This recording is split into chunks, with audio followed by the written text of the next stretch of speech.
ده لولا مساعدتها انا مبديه عن نفسي. انا بقى بصراحه اللي ببعت له زباين عشان يفضل في السوق وياكل عيش. طب وماله؟ ما انتوا اخوات برضه. بس لحد كده وخلاص بقى، كل شيء لازم يرجع لاصله. السوق دلوقتي ما يسعش الا التاجر الشاطر المتودك. انتوا عايزين ايه؟ بتدبروا ايه؟ ما هو انتوا الاتنين لا مؤاخذه ما تجتمعوش على خير ابدا. ايه ده؟ انت بتشتمنا في بيتك يا راجل انت ولا ايه؟ لا العفو يا حافظ، انتوا مشرفيني ومشرفين بيتي، بس انا محتار ومش عارف اكيف الموضوع. حضرتك بتقول لي ان ضميرك صحي بعد السنين دي كلها وجاي تعتذر عن غلطة المرحوم ابوك، وبتعرض عليا ارجع المحل الكبير وبماهية كبيرة قوي. كل ده حلو ومفهوم، لكن لما قلت لك ان انا بشتغل عند اخوك دخلت بيا في حارة تانية وقلت لي انه هيقفل، وان لولاك بتساعده كان حصل له معرفش ايه وما ادرك ايه. انا عايز افهم، انت ناسي ان اخوك ده يبقى نسيبي جوز بنتي؟ تبقى ايه العبارة؟ تكونش فاكر ان انا هتخلى عنه واجي اقف ضده معاك؟ يا راجل افهم بقى اللي سيبه يا مختار، سيبه، انا اللي هرد عليه. شوف يا اسطى جعفر، بالمختصر المفيد كده، شوقي بيضربني في السوق وبيسحب زبايني وانت بتساعده. انت شارب الصنعه القديمه من المحل الكبير، وخبرتك دي مش من حق شوقي، من حق المحل اللي علمك ورباك. عشان كده بقول لك ارجع للاصل.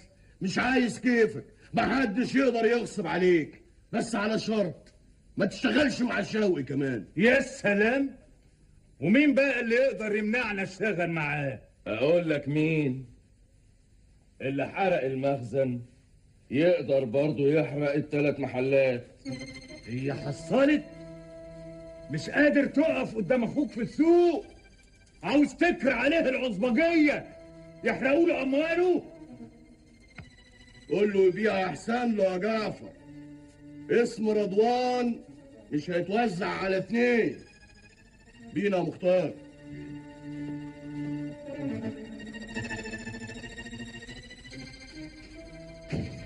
زي ما تكون بتقول له خلي بالك انا هضربك على الخد ده، واستعد علشان تحمي نفسك من الضرب.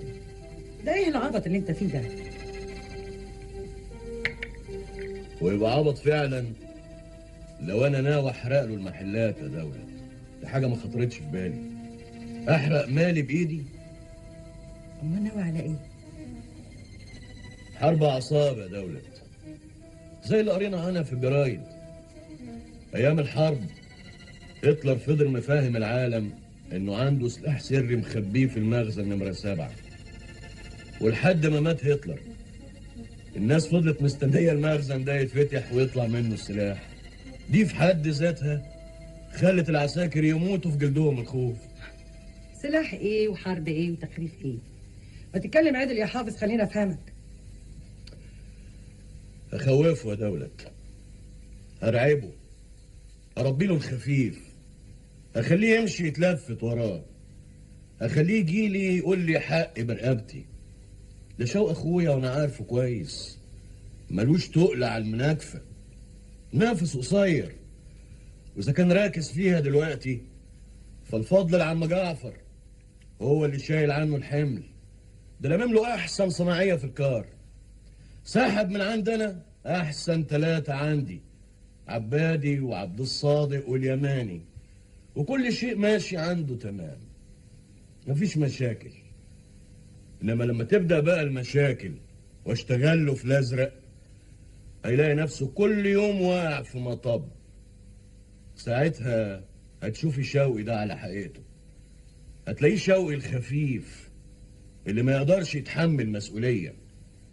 يعملها يا عم جعفر، ده حافظ اخويا وانا عارفه. وهو اللي ناوي يعمل حاجه زي دي بيدي انذار قبلها؟ هو قال لك يمكن شوقي يخاف ويبيع. يبقى طلع نقبه على شونه، لانك انت لا هتخاف ولا هتبيع. في الحالة دي ممكن ينفذ تهديده ويحرق المحلات. ليه؟ هي فوضى؟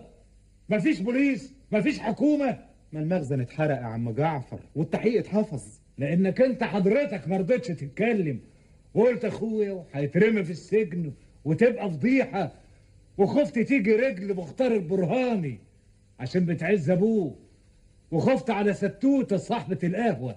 انما لو كنت اتكلمت كان كل واحد خد جزاؤه. واللي حصل بقى يا عم جعفر؟ ما انت ناوي تسيبه يحصل تاني، وهتقف تتفرج وهتقول برضه اخويا والفضيحه والناس. طب واعمل ايه بس يا عم جعفر؟ تقدم بلاغ للقسم تقول فيه انا شاكك ان اخويا ناوي يحرق المحلات بتاعتي.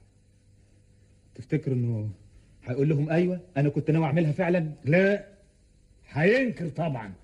في الساعه دي تقول للبوليس ياخد تعهد عليه انه ما يتعرضلكش، ولو قرب من المحلات بعدها تبقى التهمه ثابته عليه.